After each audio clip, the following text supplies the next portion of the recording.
qui est entre le pouvoir politique en Algérie, entre les institutions et le peuple, est un fossé comme un bien, est un fossé important il faudrait justement tirer la sonnette d'alarme pour voir quelles sont les causes qui ont conduit le peuple algérien à s'abstenir, à boycotter, à rejeter.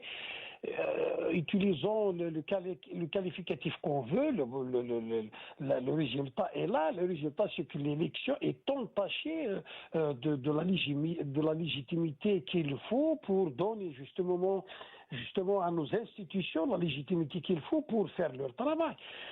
Depuis 2019, nous avons assisté justement à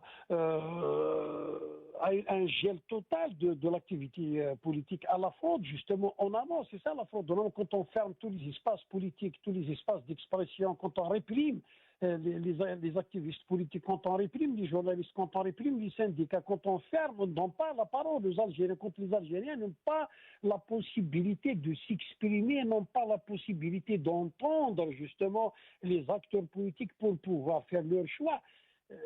Tout ça a conduit à ce que les Algériens comprennent que les jeux sont fermés, les dés sont pépés, que les élections ne sont pas organisées pour permettre l'alternance au pouvoir. Et à partir de ce moment, donc, les Algériens ont répondu à leur manière en s'abstenant massivement de venir dans les bureaux de vote.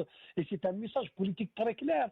Nous ne sommes plus là. La séquence est terminée. Aujourd'hui, il faut tirer les leçons. Ce pouvoir doit revenir à la raison et il doit tirer la leçon qu'il faut. Et la leçon, c'est qu'il y a un fossé important entre le peuple et ses institutions et qu'il faudrait prendre des mesures. Il doit entendre, en tous les cas, l'appel du peuple. Il doit entendre l'appel de sagesse d'un certain nombre d'acteurs politiques qui appellent justement à cesser la répression, à abroger